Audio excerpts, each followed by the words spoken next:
This episode is brought to you by Indeed. Stop waiting around for the perfect candidate. Instead, use Indeed sponsored jobs to find the right people with the right skills fast. It's a simple way to make sure your listing is the first candidates see. According to Indeed data, sponsored jobs have 4 times more applicants than non-sponsored jobs. So go build your dream team today with Indeed. Get a $75 sponsored job credit at Indeed.com/podcast. Terms and conditions apply. With new, gentler scented Clorox disinfecting wipes, clean finally smells as good as it feels. On everything from lamps to ceiling fans. Even on your kid's toy shark. Oh, ouch. Clorox disinfecting wipes. Now available in crisp lemon. Find it on Amazon. Clorox. Clean feels good. Good morning, guys, and welcome to the podcast. From Tennessee, I have Rob Broadhead, and he is an entrepreneur. He's also a podcast host. We're going to talk all about technology, AI, how to add value through your tech stack, and what AI is doing to the jobs, economy. I'm really happy to have him on to add value to the audience. So, Rob, welcome. Oh, thank you so much. I'm glad to be here. Yeah, and briefly introduce yourself, and we'll dive into the questions.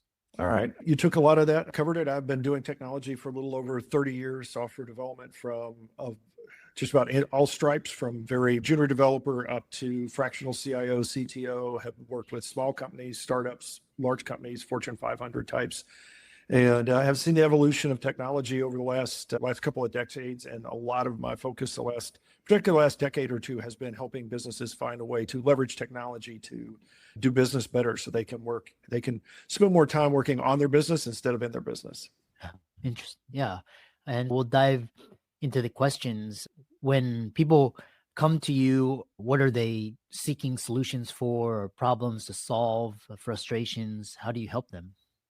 A lot of times the frustrations and the problems they're trying to solve are a little nebulous. A lot of it's things, it's going to be situations where it's like, we know, for example, we need to use technology. We've made this investment, but we're not really sure how well this investment's working out, or we've lost track of it. Sometimes we've grown a little bit. And so now we've got technology sprawl, where we've got a lot of different applications. We've got a lot of different things going on, and we need to streamline it. We need to sometimes it's just, we need to have a picture of what we have and an idea of where we're going with it.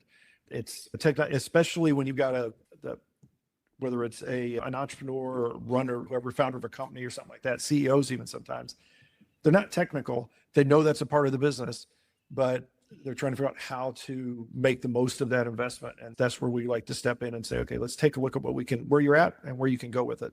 And along those lines, what's the biggest mistake businesses making with technology today? I guess the best way to say it is they underestimate it. Technology has come a long way, particularly if you've been in business even 5-10 years or more. There are a lot of things that were out of reach when you started your business that now are very accessible, even with any budget for a business. So there is a lot more out there that technology can offer you, probably because that's just not where you're not keeping up with it. What's interesting was today I was reading some of the news feeds and articles on LinkedIn, and for example, Amazon's gotten rid of, I think it was like 12,000 jobs, and all these firms are eliminating positions and using artificial intelligence. What do you see AI? How is it changing small and mid-sized companies, and how should companies be approaching technology?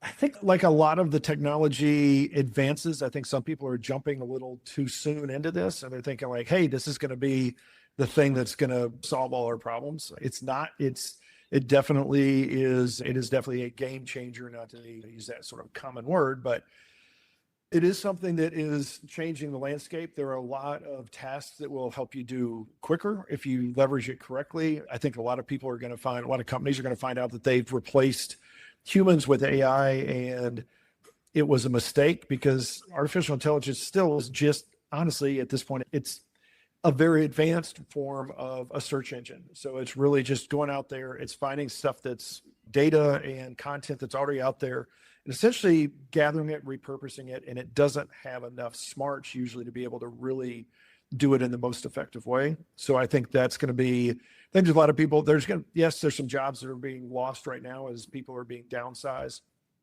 I think those are going to essentially be replaced or evolve, and it's going to be more about us, the next generation of technology workers, and even I think a lot of businesses, and this goes into marketing and advertising and just about every area of business.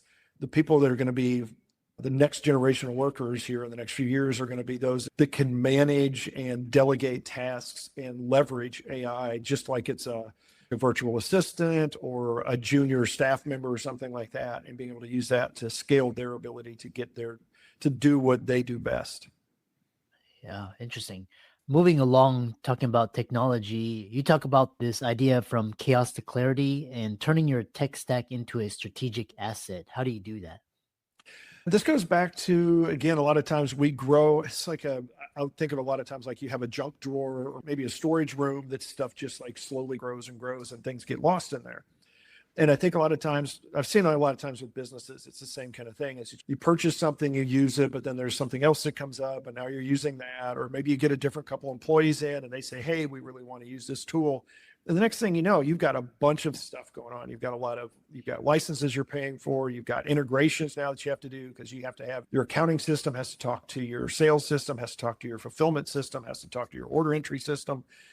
Those things all cost time and mental anguish sometimes, even as you're trying to get everything to talk and work together. And you're also not making the most out of it. Because of that, now you're adding on to the cost. And so what we do is we help you figure out how to sometimes, whether it's through simplification and actually reducing some of those tools, integrations and automation. So now that the manual side of that works better, it reduces errors. Or sometimes it's innovation. Sometimes we'll take a look at a company and where they're at and say, you've got all these tools. You really need to build something that is, you're in a situation where it's going to be best for you to build your own custom solution, and then eliminate those costs, and now have something that really works for you. Moving forward, what's your framework for turning technology from a cost center into a growth driver? It really is. It goes back to the most simplest thing, is that if you're not paying attention to what you've purchased, if you're not using it to the best, to what its feature set is, then it's essentially costing you. It's money that you're throwing out. It's essentially a bad investment, because you're spending more than you need to, or you are limiting your investment and now you're spending higher dollars. Some of the simplest things would be things like automating data entry, some of those things that can be done. Well, you could hire a person or many people to do it, and then you have to deal with potential errors, human error, and things like that. Or you can automate it, and now instead of spending all the money that you do for these people per hour and all that, you can shrink that down to a cost that now is fixed and easier to deal with. And it's not just about eliminating jobs. A lot more often, it's eliminating the time that you waste. So for example, if you may have a report that you run every day that takes 2 hours to run, and that's time spent that you're locking up your machine. You can't do other stuff. Now, if we can reduce that, you can get the report. A lot of times, because now it's done faster, there's more things that are applicable. So maybe initially you had 5 fields on the report that you use.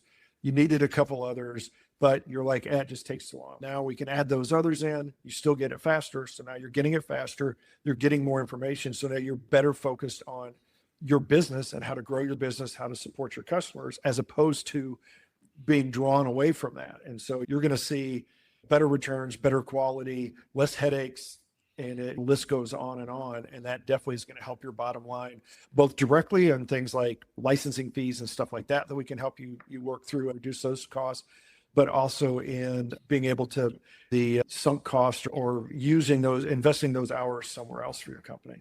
The other question I have for you is, when you talk about teams, because a lot of these are built and based upon teams, how can small teams compete with big tech using smart system?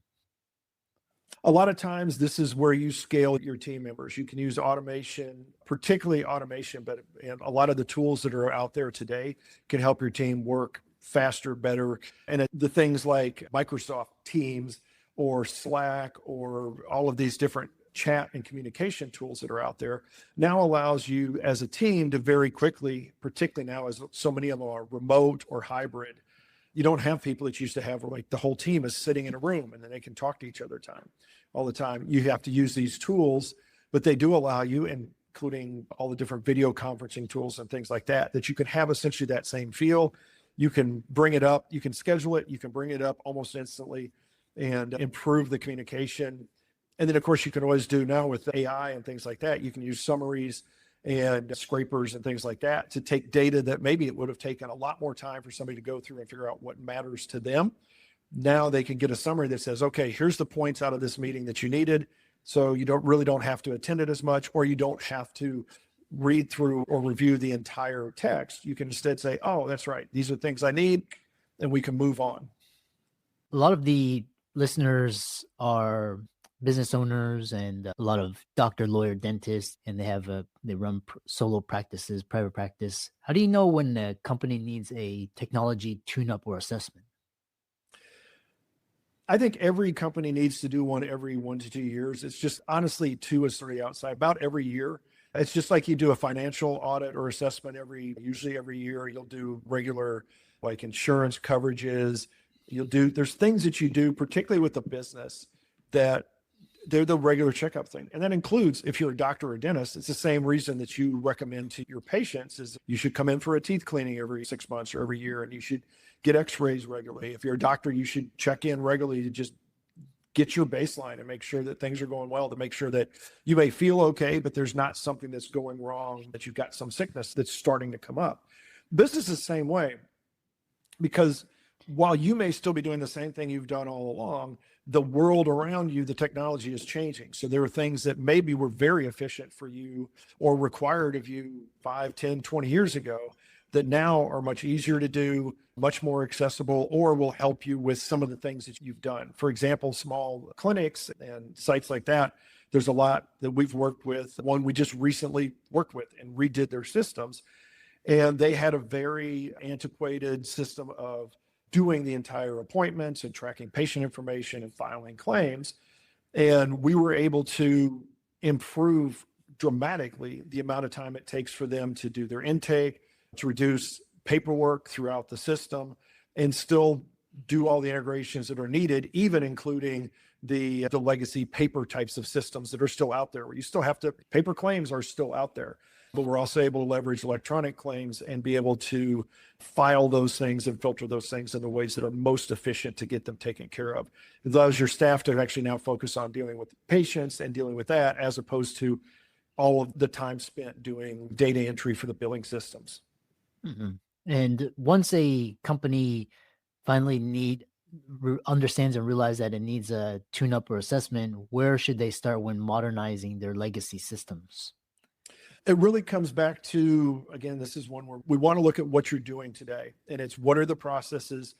How do they need to be done? And a lot of times it's examining those, because there are processes that we have, especially specialist type areas, where we're like, hey, this is what we do. This is our process. This is how we've always done it. And when you start getting to the point where you say, this is how I've always done it, take a look at it again. Does it really need to be done that way? Is it maybe costing you some time? So the first place to look is for the low-hanging fruit. A lot of times is what takes you the longest and what causes you the most grief or pain, because those are the things that are going to have the biggest return on investment if we can address those. The other thing is, what is one low cost or no code improvement that can make a difference in company?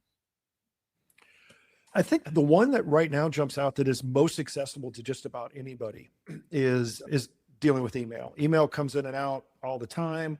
There's a lot of tools out there that are really good AI to just give you some templates and allow you to quickly respond. You can also integrate and talk to it on a regular basis and say, hey, here's my template, here's my approach, here's the tone. Go ahead and I want a response in this. And also you can use it. There's a lot of tools like that. They're now being built in to filter your emails properly, to do your communication. Everybody does it, and it really doesn't take much. It really is like dipping a toe in. I don't think it takes very much at all to use some of these tools, even like Grammarly and some of those that are out there, to just get used to working with these AI tools. Because then as you get more comfortable with it, you understand what it does and what it doesn't do, then you're going to be able to step into the next really like low end thing, is automating some of your processes. Is looking at things you do on a regular basis and Again, there's a lot of tools out there that will help you automate those things, even some of the more technical things, billing, invoicing, some of those kinds of things. Interesting. Yeah, I know all of us could do better with less email and a lot of spam. And the other question is, once you have small teams and you've got turning your tech stack into assets and transitioning into growth driver, how do you measure the success after a tech project? I have a couple ways to measure it. There's usually going to be some hard measurements of things like what were your costs going into it versus what are your costs coming out of it. Now, sometimes those costs are increasing because now we're transitioning costs from somewhere else into the technology solution. The other thing is going to go, which goes to the original sort of questions, is looking at where were you spending your time? How was when you're looking at your weekly schedule, what was spent doing these tasks? And then looking at where those times have been reduced, because those often, time and money tend to be really good metrics. Those are nice KPIs because you can know that I spent 10 hours a week in the past and now I'm spending 8 hours a week. And so you can see very nice metrics. And when we come in for technology assessments, that's part of what you're going to get is you're going to have an idea of what am I doing right now? It's going to be part of that to say, here's where we're at, here's the roadmap, and then here's what the proposed new environment's going to look like once you implement those improvements. Excellent. And so a really fascinating topic of conversation. How can people connect with you, find you? And I know you are actually a podcast host of the Developerpreneur, becoming a better developer and entrepreneur. And how can people reach out to you? There's a couple ways. Probably the best way is you can reach me. My email is rob@rb-sns.com, rb-sns.com. rb-sns.com is our website. We've got a bunch of information out there, plus information around tech assessments and even a sort of self-service tool that's out there that you can work with. And like I said, I'm very accessible. You can hear some of our stuff, depending on how technical you are, the Developerpreneur podcast, develpreneur.com. And we're out on YouTube and things like that as well. So there's a lot of different topics that may help, including like everybody, we've talked about AI quite a bit in recent episodes and seasons. Yeah, excellent. Thanks so much for coming on and really an interesting conversation. Oh, thanks a lot. Thanks for having me. I enjoyed it. You're a guy who just wants to look nice. The kind of nice where you might get a nice compliment on the niceness of your nice new outfit. Good thing Men's Warehouse has everything from polos to jeans and yes, suits, plus a team to help you find the perfect fit to make sure you look nice. Nice. Love the way you look. Men's Warehouse.